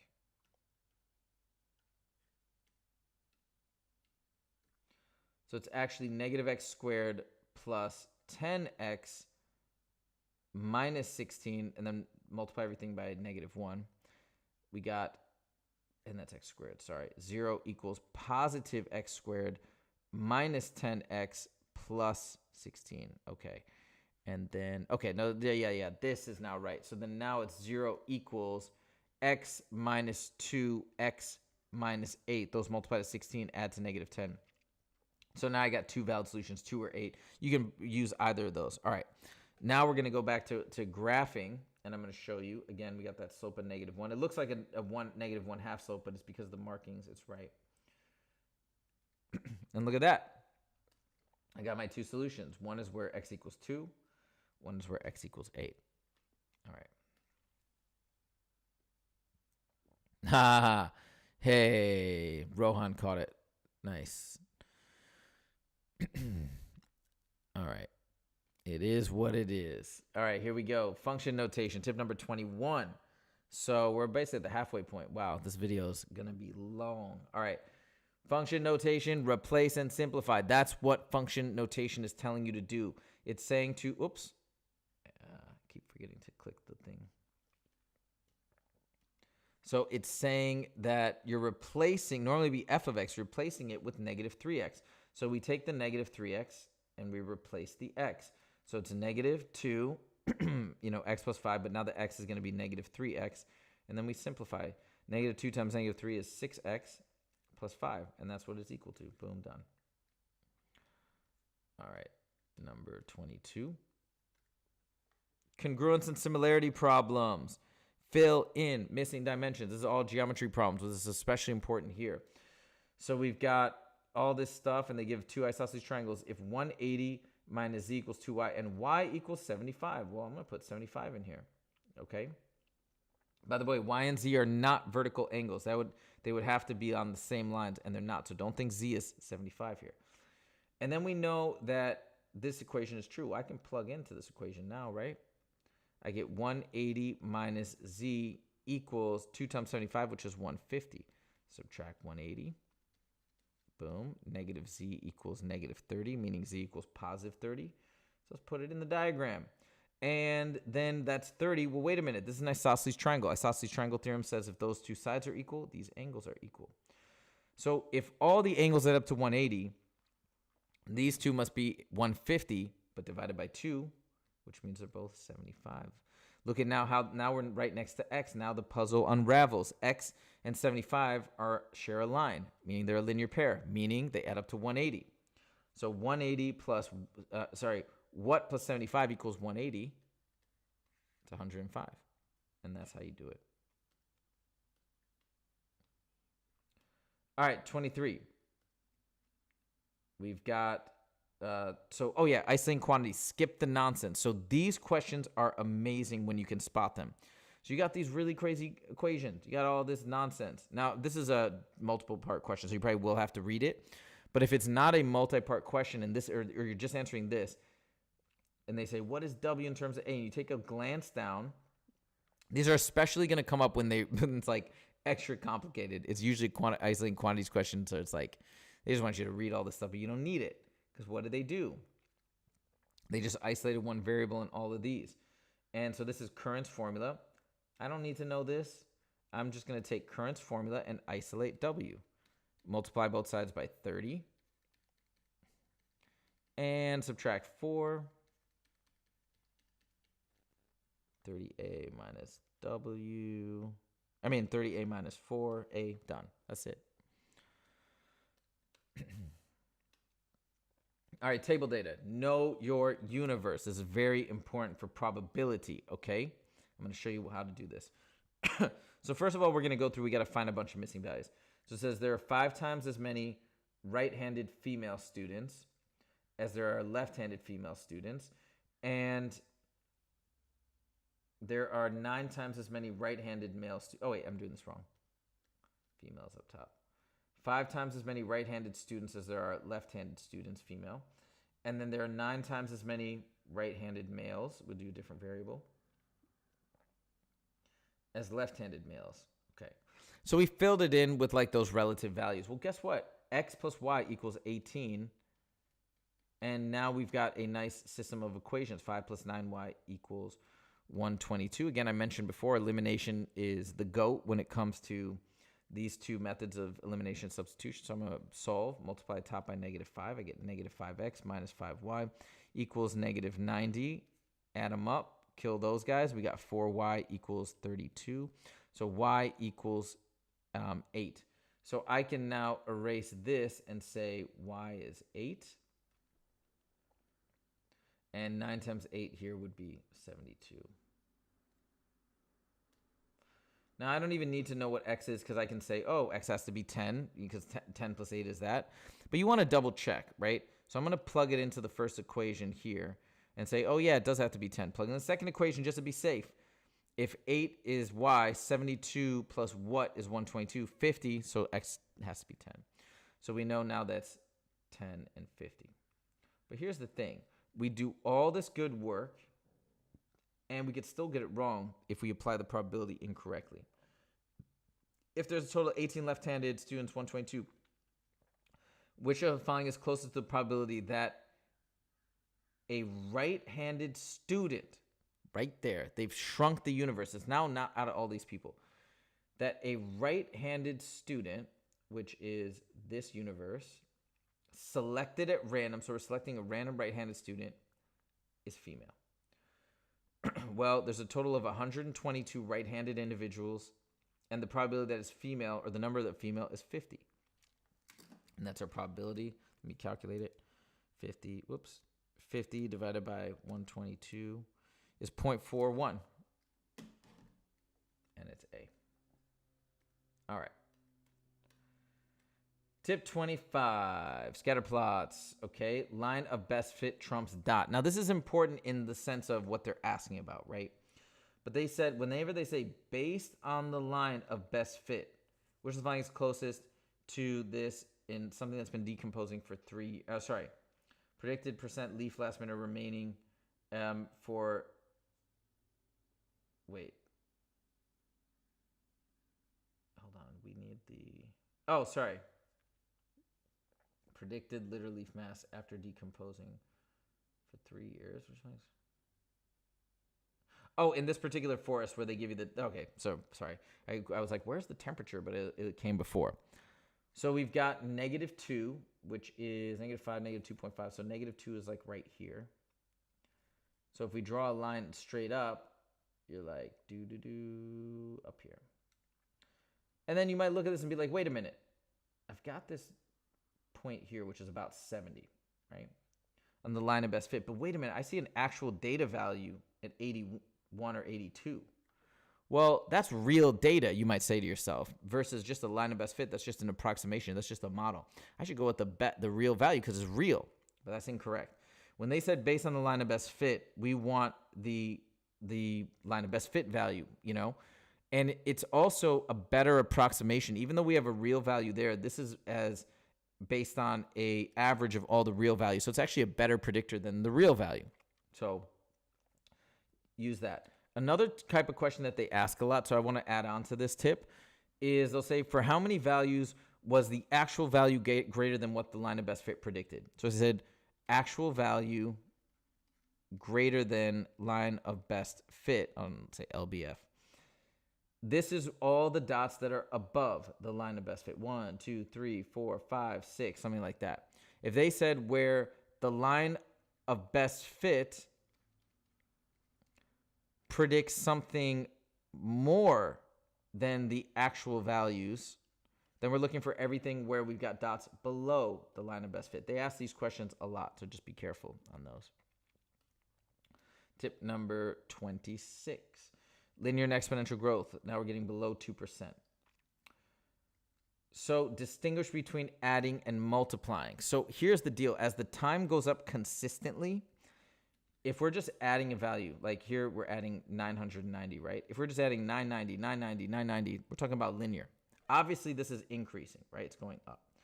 But now, is it adding the same value or is it multiplying? Oh, wait a minute. The time is staying the same, but we're not adding the same thing every time, but we are multiplying, et cetera, et cetera. Therefore, this is considered exponential when there's a multiplier like that every time. Whether it doesn't even have to be that big as 10. Like you could be multiplying by 1.05 every time, right? That's a 5% increase. You multiply each preceding value by 1.05, 1.05. That's exponential. Tip 27. All right, for radical and rational equations, when solving for exponents, get the same base. I've got a couple other tips that I want to talk about as well with these types of problems. But we got this crazy equation. We got this. Well, I got 8 and I got 2. So immediately I'm like, I need them to both be the same base. Well, I can't get 2 to 8. I mean, I kind of could, but it's much easier to go down. I can get 8 into a 2 because 8 is 2 to the third power. Now look at this. That becomes 2 to the 3x, right? Multiply n over 2 to the y. Now I use my exponent rules with division. I subtract down. This is the same as 2 to the 3x minus y. Well, wait a minute. Look at this. They told us 3x minus y is 12. 2 to the 12th. Done. A. So again, if we get the same base, these things kind of come together. A couple other things I want to say for this topic is another big thing that you're always going to have to do if they're like x to the 2/5 power. A lot of times solving or simplifying these expressions, you're going to want to convert it to the radical equivalent. So you want to know that it is x squared and then it's the 5th root, right? So the denominator is the root, the numerator is the power. You can also rewrite it as the 5th root of x squared. These are the same, all right? So a lot of times that's what these problems will entail for radical and rational. That's for radical and rational. Wait, is it this topic? I think it is this topic still, but that's a lot of times what you're going to have to do when you're dealing with radicals and rational exponents. Okay, next is interpreting nonlinear expressions. Okay, 1.55%. So understanding vertex, y-intercept, and x-intercepts of quadratics. So we want to understand what each one of these means in the context of a problem. So I'm going to explain. Your vertex, right? That's either like this, like this. So the vertex is going to be, look, it's either the top, which is the max, or the min, which is the bottom. So if we're ever talking about max or min, we're talking about the vertex values. And if they say, where does the max value occur? That's the x value. If they say, what is the max value? We want to know what is the min value. It's the y value of the vertex, the actual function value. If they're talking about initial something, oh wait, let me write it this way. We want to deal with the y-intercept when they're talking about initial, right? Initial value. Hey, it started at this height. It started on this platform, whatever. That's your y-intercept. And then last but not least, my x-intercept for a quadratic, that's the point of 0, right? So if we're talking about a quadratic that kind of goes like this, boom, that's when you're hitting the ground, or that's when you're hitting a profit of 0 or whatever. That's your 0 point, okay? So now we've kind of gone over that. The function model is h and height, blah, blah, blah. What does the number 72 represent? Well, guess what? This is in standard form. 72 is when we zero out the t's, meaning it's my y-intercept, meaning it's my initial value. So it is the initial height. Oh, wait. Is this height or... Yeah. This is a height function, so it's the initial height. Boom, done. Tip number 29, operations with rational expressions. No polynomial long division, which the following expressions is equivalent to this. So in this case, yes, there's a workaround. Yes, you can choose a value of x and plug and chug, which I'm going to show you how to do. But if you remember a little long division, for these types of problems, it goes a long way. So check this out. You're just dividing the top. Whoa. You're dividing the top by the bottom. And all you do is you look at the leading term. X goes into x squared. How many times? X. X times that is x squared minus 3x. And then we subtract like regular long division. I just distributed the negative. Cancel. It becomes x. Bring down the negative 5. Again, what times x gives me that x? It's just 1. So I get x minus 3. Negate, cancel. Negative 5 plus 3 is negative 2. So I get x plus 1 with a remainder of negative 2. And that we throw that over the divisor, just like any other long division problem. So you can see the answer is D. Now I'm going to show you how to do this without remembering long division. Be like, oh, equivalent. Well, I'm going to choose a value for x. Again, I'm not really a big fan of choosing 0, although that might work. But I would go with 2. So we got 2 squared is 4 minus 2 times 2 is 4. So that's 0 minus 5. So we got negative 5 on top. Over 2 minus 3, which is negative 1.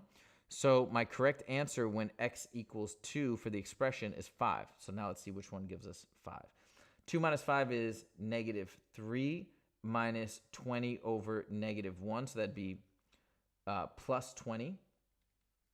Negative 3 plus 20 is 17. Out. We get negative 2 minus 5 is negative 3 minus 10 over negative 1, which would be plus 10, which would give us 7. Out. Trying to get 5. 2 plus 1 is 3 minus 8 over, minus 8 over, negative 8 over 1, because 2 minus 3 is negative 1. Becomes plus, it becomes 11. Out. Here we have 2 plus 1 is 3 minus 2 over 2 minus 3 is negative 1, so that becomes positive plus 2. There's our 5. Done. 30. We're almost there. All right, here we go. Data collections and conclusions. The tip is sampling must be random. This is very important. So there was just a recent question on one of the recent SATs. Which one is necessary for like this survey to be legitimate? And the most important thing is that it has to be from a random sample. And if it's not a random sample, the whole thing goes out the window. So in this case, she's trying to figure out households, a number of kids in a household. She's going to a playground. Well, obviously, that's not a good random sample because she's going to a place where people with kids tend to go. So most of the people there are going to have kids, right? And that means it's not a random sample, which means the sampling, not crossed out. The sampling method is flawed. And that's it. Got to be random. Anything that disrupts that throws it off. All right, volume word problems. My tip here is know where to find the formulas, okay? So guess what? This is in the front of each test section, both calculator and no calculator. We got all these nice volume formulas down here. So here we're talking about a cylinder. So the formula for a cylinder is pi r squared h. And we know the height, right? The height is 8. We don't know the radius. We need to find the diameter, but radius is half of the diameter. And they give us the total volume. Plug and chug. If you see the volume formula, boom, you're good to go. Okay. So then we get, I'll divide both sides. I'll divide both sides by 8 pi. Boom, 8 pi. Cancel.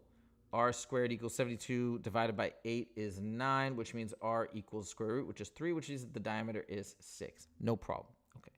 I want to talk about one other thing really quickly that's been coming up on the SAT for these volume and surface area, sometimes word problems. Lately, they've been doing triangular prisms. Now, I don't know why, but it is what it is. They are doing them.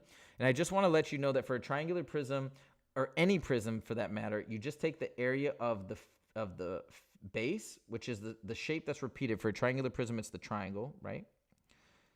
And you take the area of the triangular base and you multiply it by the height, right? That's that length that it's extended backwards.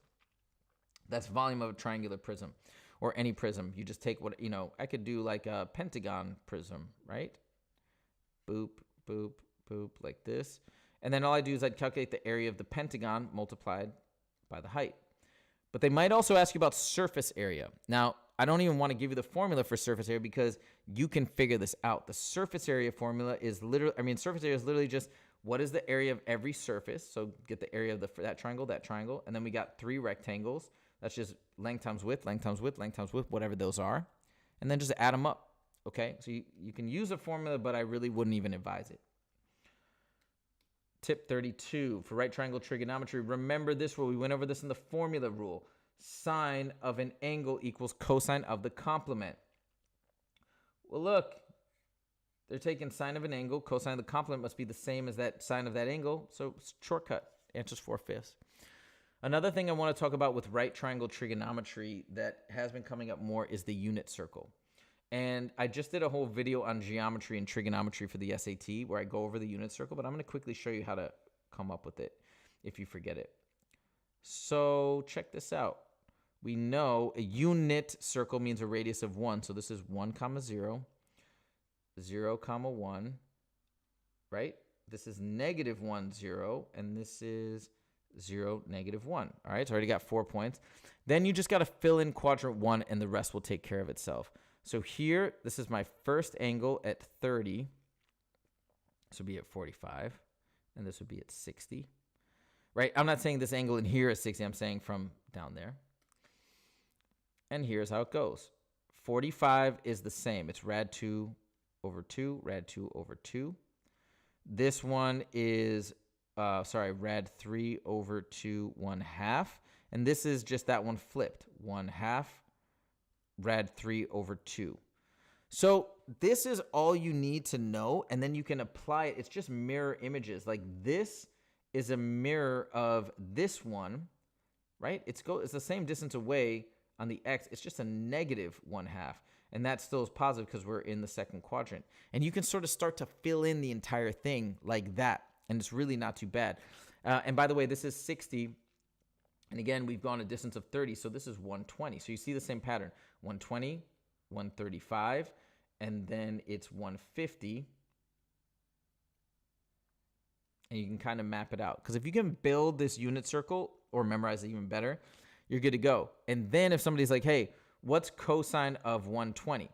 Cosine is the x value of that coordinate. So cosine of 120 is -1/2. Unit circle comes in handy. They've been asking stuff like this lately.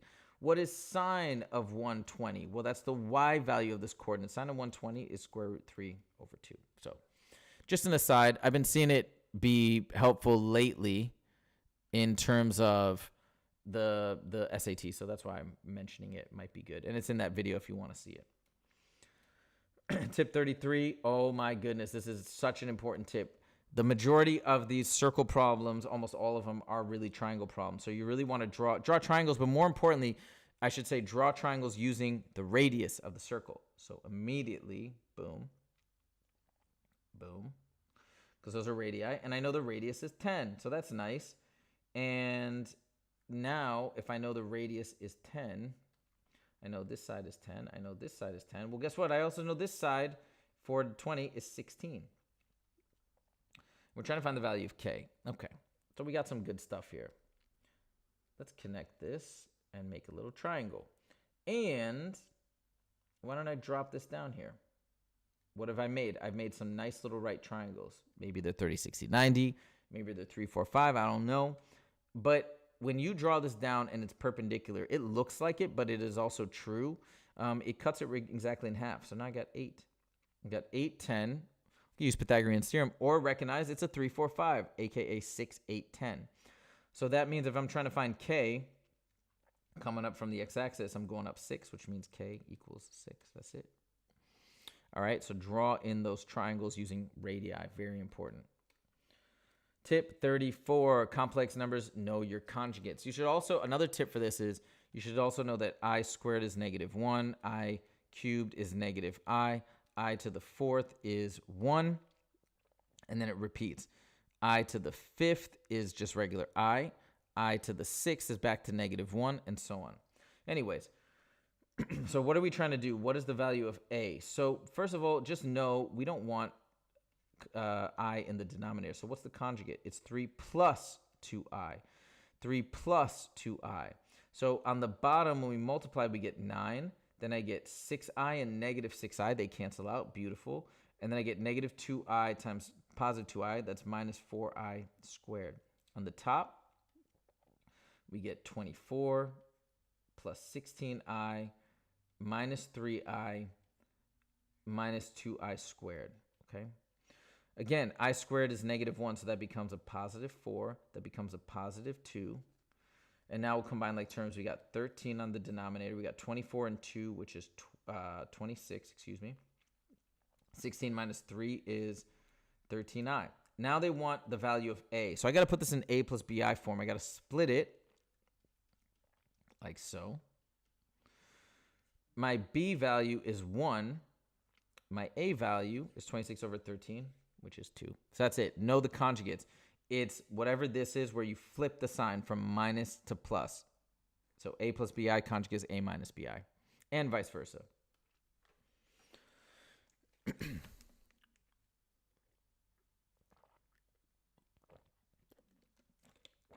All right, here we go. What did you say? Meet Kandar said Scalar got a curl 405 reps. That's funny. I do love to work out, though. Okay, so tip 35, radicals and rational exponents. I talked about this already. Numerator is power, denominator is root. So that means if it's to the 3/4, this is my exponent power. This is my root. So I'm going to convert it. Watch this. The 4th root of 9 to the 3rd power. All right, but they don't have the 4th root of 9 to the 3rd power. How do we take this one home? So check it out. I don't want to multiply this out and make it some huge thing. I think this is from a no calculator section anyway. So I'm going to rewrite 9 as 9 to the 3rd is 9 times 9 times 9. Well, that doesn't help. But wait a minute. 9 is really 3 times 3 times 3 times 3. It's 3 times 3, right? So those all become 6 3s, right? Each 2 3 is a 9. Well, now I can take the 4th root. I see 4 3s. So I got 3 4th root of 9. Still not there. But I know I pull a 3 out. So it's probably D. How did they make that square root? Well, now I can go back to make it 3 to the 4th root of 3 squared. That's what it was. Well, wait a minute. What if I take this back to rational format? This is a hard question, right? It becomes 3 to the power over the radical. 2 over 4 is 1/2. Well, 1/2 is the square root. 3 times the square root of 3. D is the winner. Done. Tip 36, which is polynomial factors and graphs, right? Know how to identify roots. The roots are, first of all, when it hits 0. So root here would be -3. There's 1 at 0. It's a double root, but we'll talk about that in a second. And 1 at +2. So if we want the correct representation in a polynomial, it should be x minus each root. So x minus -3 is x plus 3. X minus 2. And then we have a root at 0. That should just be x minus 0 or x. So you might say, oh, A is the answer. But wait a minute. This bounces. It's very important to notice the distinction between penetrating and bouncing. When it bounces, it means we have a double root. Actually, it could be a multiplicity of 4, 6, or 8. It's even, but just assume 2. They're not going to do bigger on the SAT. Never seen it anyways. So that means this x, which gives me my root of 0. God, my hand is hurting. One sec. Is squared. So this part has to be squared. So it's not A, it's actually B, right? They just switched the order, but that's fine. X minus 2, x plus 3, x squared. Obviously, if you plug in the appropriate values, like 2, you plug in the zeros, it'll work. You can see here, if you plug in +2, it doesn't zero out. That would eliminate C and D as well. But that's how you identify the roots. Okay, we're getting there. 37. We got 5 tips left. Up to 41, but 37, 38, 39, 40, 41, right? Nonlinear equation graphs know the constants of quadratics, all right? So the constants, right, this determines whether it goes up or down the stretch factor. This is my vertex of B, comma, C. All right. So we know those coefficients. And we also know the vertex of the parabola in this one is 0, comma, C, which is right there. What does that tell me about C? Since the C value is above the x-axis. C is positive, okay? And by the way, that's important. Sorry. Oh, and also A is positive, excuse me, because A dictates whether it goes up or down. So it's going up, A is positive. Here, they threw a negative on a positive, which means it's going to be going down with the vertex of BC. So you see, all these constants are really important. Then you can break through. So the vertex is not this. The vertex is BC, and the graph opens downwards. That's it. That's how we do it. Okay. Tip 38. Arcs, arc length, and trig functions. Know the formulas for arc length and sector area. That was in my formula section. Very important. So I'll show you how to apply it. Angle, central angle, AOB has a measure of 5 pi 4 radians. The area of the sector is what fraction of the circle? Now, if we use our arc length, sector formula, we don't know what radius is, but we can still get there, right? 5 pi over 4 divided by, now normally you'd say 360, but this is in radians. You know the equivalency for radians and degrees because it's at the front on the reference sheet, but if you forget it, 2 pi. Times my area, right, which is pi r squared. I don't know what r is, but that's okay. Equals, this is what it is. So we're going to calculate it, and we've got the pi cancels. So then we've got 5 pi r squared over 4. Wait, hold on. Let's simplify it this way. Hold on. Let's first simplify that fraction. So it's 5 pi over 4 divided by 2, which is times 1/2. So that's 5 pi over 8 times r squared. Okay. So here's my area of the sector. And I want to know this is what fraction of the full area. Excuse me. Cancel out the r squareds. It's 5 pi over 8 over pi. Multiply again by the reciprocal, 1 over pi. And it's 5 out of 8. All right. So again, using the formula, we can get the area sector. We can make it into a fraction and all that. There's another easier way, okay? Because the fraction is the same as the fraction of the central angle out of the entire thing. It's the exact same thing. So you could just cut straight to this. Multiply by, 1 over 2 pi, boom, boom, and you get 5 over 8, same thing. All right, my voice is really struggling. Thank you, everybody, for all the likes. I can't believe it, 271 likes. This is amazing. You guys are incredible. Much, much appreciated. Okay, tip 39. So 3 tips left. Circle equations. Know the formula for circle on the a circle on the coordinate plane. We went over this in the formulas video, but I'll go over it again. It's x minus h squared plus y minus k squared equals r squared, where h and k, h comma k is the center, and r is the radius. So here, I know my center is -3 comma 1. I know my radius is 5. So we're trying to find which one does not lie in the interior. Well, I got a lot of good information. This is a hard question, very hard. 28 on the calculator. But I have enough information to kind of roughly approach this problem now. Oops, that's not where the center is. Sorry. The center is at, again, this is approximate, -3, 1. And it's got a radius of 5. So let's say out to 2 out here. Just approximating.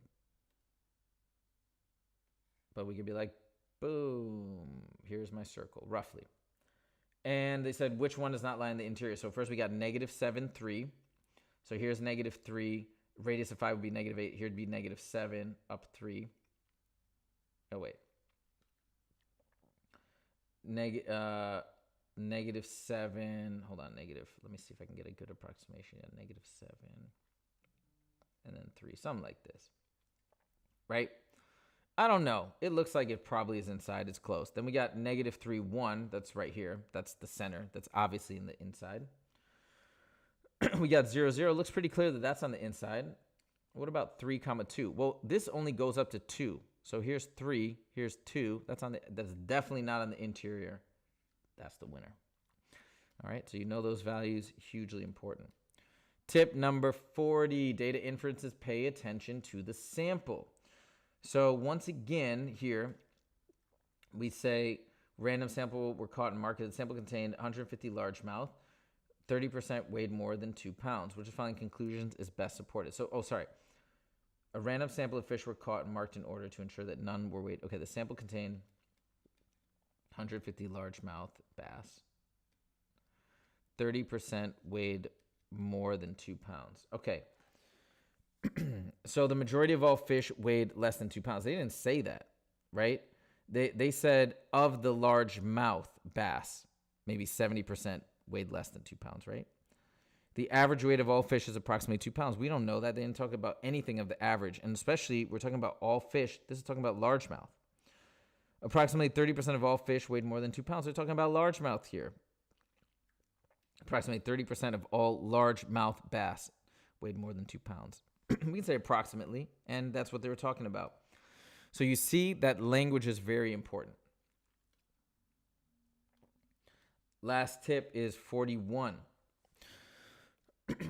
Right triangle word problems, memorize SOHCAHTOA. Again, I talked about that in the formula section of this video. So they're similar. What is the value of cosine of E? Now, if they're similar, the shortcut here is in A, B, C. So in the order A, B, C is similar to D, E, F, meaning A and D correspond. Obviously, you can kind of tell B and E, but in that order. So cosine of E is the same as cosine of B because they're similar, proportionate. Cosine of an angle is cosine of an angle. It doesn't matter how big or small a triangle is. The ratio will be the same. So I'm not going to try and fill in anything here. I don't need to. I just go cosine of B, adjacent, 12 over hypotenuse, 13. And we're done. SOHCAHTOA. That's it, ladies and gentlemen. That's the entire presentation. And I hope this was helpful for you guys.